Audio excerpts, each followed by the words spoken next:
Slogan చెప్పండి. జోహార్ BR Ambedkar, జోహార్ BR Ambedkar.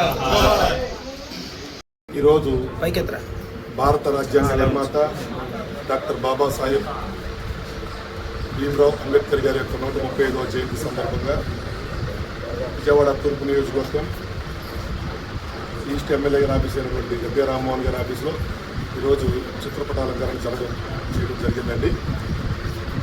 ఈ భారతదేశంలో ఉన్నటువంటి ప్రాంతీయ పార్టీలలో ఏదైనా సరే బలంగా రాజ్యాంగాన్ని ముందు పెట్టుకొని పాలించేటువంటి పార్టీ ఏదైనా ఉన్నట్టు ఒక తెలుగుదేశం పార్టీ. ఎందుకంటే గడిచిన 2019 నుంచి 24 మధ్యలో వాళ్ళు రాజారెడ్డి రాజ్యాంగంతో పాలించి ప్రజల్ని ఏ విధమైన అహింసకి హింసకి నానా రకాల ఇబ్బందులు గురి చేశారో అటువంటి వాటన్నిటికీ విముక్తిగా 2024 జూన్ 4వ తారీఖున ప్రజలు తీర్చుకోవడం జరిగింది. 18 సంవత్సరాలు నిండిన ప్రతి ఒక్కరికి ఓటు కల్పించిన మహానుభావుడు డాక్టర్ బాబాసాహెబ్ అంబేద్కర్ గారు. అలాగే అంబేద్కర్ గారి యొక్క ఆశయాలతో ఆయన యొక్క ఆలోచన విధానంతో నందమూరి తారక రామారావు గారు 1982లో పార్టీని స్థాపించి అనేకమైనటువంటి సంస్కారాలు తీసుకురావడం జరిగింది. భారతదేశంలో ఉన్నటువంటి ప్రాంతీయ పార్టీల్లో భారత రాజ్యాంగాన్ని విలువిస్తూ భారత రాజ్యాంగంలో ఉన్నటువంటి యొక్క శక్తివంతమైన పరిపాలనా దక్షతతో పాలించేటువంటి నాయకుడు నారా చంద్రబాబు నాయుడు గారు. అలాగే ఎప్పుడు కూడా ఈ ఎన్డీఏ కూటమిని ఇలాగే ప్రజలు ఆశీర్వదించాలని కోరుకుంటూ మరొకసారి డాక్టర్ బాబాసాహెబ్ అంబేద్కర్ గారి 135వ జయంతి శుభాకాంక్షలు తెలియజేసుకుంటూ సెలవు తీసుకుంటాం. మీరు చిన్నప్పుడు చూసింటారు, ఒక టోపీ పెట్టుకుని చేతిలో బొమ్మ తుపాకి పెట్టుకుని అనేకమైన మాటలు చూసింటారు. ఆ మాటలు కూడా మర్చిపోయాం.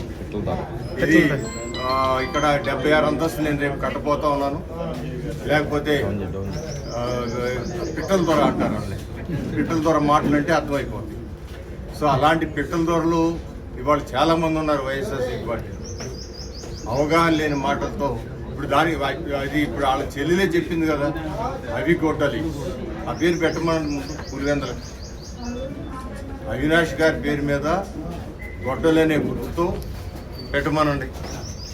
ఇవాళ కేవలం ఏదో మాట్లాడి దాన్ని ప్రజల్ని కన్ఫ్యూజ్ చేయాలని తత్వం తప్పితే ఈ ఆంధ్ర రాష్ట్రంలో ఉన్న కష్టాలు, ఆంధ్ర రాష్ట్రం కట్టుబట్టలతో మన తోలేసిన విధానం, వీటన్నిటిని దృష్టిలో పెట్టుకుని ఏ విధంగా జపాన్ లాంటి దేశం భూమట్టం అయిపోయిన సందర్భంలో ప్రజలందరూ కలిసి ఏ విధంగా ఆ దేశాన్ని వాళ్ళ అగ్రగామి దేశంగా మార్చుకున్నారు, ఆ విధంగా ఆంధ్ర రాష్ట్రం అందరూ కలిసి అగ్రగామి రాష్ట్రంగా తీర్చుకోవాల్సిన సందర్భంలో ఎప్పటికప్పుడు ఈ రాష్ట్రం నాశనం అయిపోవాలి, ఈ రాష్ట్రానికి రాజధాని ఉండకూడదు, ఈ రాష్ట్రం ఎప్పుడు కూడా అతాకుతం అయిపోవాలి అనే ఆలోచనతో ఉన్న ప్రతిపక్షం ఉండడం మన దురదృష్టం.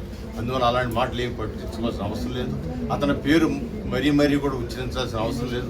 కాబట్టి పిట్టల ద్వారా అనండి, ఆంధ్ర రాష్ట్రంలో పిట్టల ద్వారా అంటే ఆయనే కనపడుతుంది. లేదా గొడ్డల పార్టీ అనండి, గొడ్డల పార్టీ అంటే ఆ పార్టీ కనపడుతుంది. ఎందుకంటే ఎక్కువ దాని గురించి ఆలోచన అనవసరం. ఖచ్చితంగా అమరావతి పునర్జీవం పొందుతూ ఉంది. అమరావతి ఆంధ్ర రాష్ట్రానికి ఏకైక రాజధానిగా ఉంది. అది ఎవరు కూడా దాన్ని ఏమి ఒక ఇటుకు కూడా పీకలేరు, ఒక ఇంటర్కు కూడా పీకలేరు అమరావతికి. ఎందుకు చెబుతున్నానంటే ఆయనకి అధికారం ఉన్నప్పుడు ఏ చట్టబద్ధత లేనప్పుడే ఏమీ చేయలేకపోయాడు.